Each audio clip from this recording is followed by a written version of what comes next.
미국이 내일 유엔 안보리 회의에서 초강력 대북 제재안을 통과시키기 위해 바쁘게 움직이고 있습니다. 중국, 러시아와 치열한 물밑 조율을 벌이고 있지만 이견을 좁히지 못할 경우 끝내 충돌할 가능성도 있습니다. 취재기자 연결합니다. 김지선 기자. 네, 통일외교안보부입니다. 네, 미국이 내일 안보리 표결을 위해서 바쁘게 움직이고 있다고요.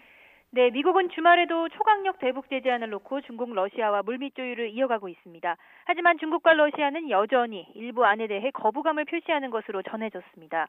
특히 대북 원유 송출 전면 중단에 대해 북한 내부의 파장과 비인도주의적 조치라는 이유를 들며 난색을 표하고 있습니다. 미국은 내일 회의가 열리기 전 막판까지 초안을 놓고 협상을 진행하겠지만 최종 조율에 실패할 경우 거부권 행사를 감수하고서라도 표결을 진행하겠다는 뜻을 내비치고 있습니다. 미국이 제시한 제재안이 대폭 완화돼 통과될 경우 미국의 강력한 의지를 보여주기 어렵고 대북 압박 효과도 없을 것이라는 판단이 작용한 것으로 보입니다. 이런 가운데 일부 조항은 중국과 러시아도 협상 의지를 내비친 것으로 전해졌습니다.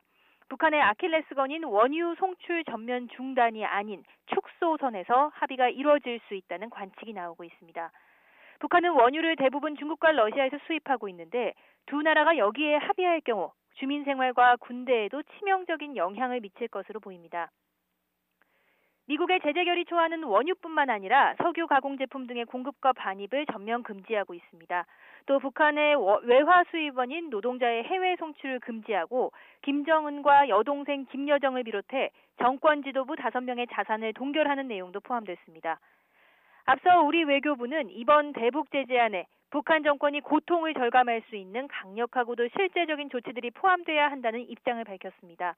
이를 위해 미국 등 우방국과 긴밀한 협력하에 안보리 차원의 강력한 대응이 이루어질 수 있도록 노력을 다하겠다고 강조했습니다.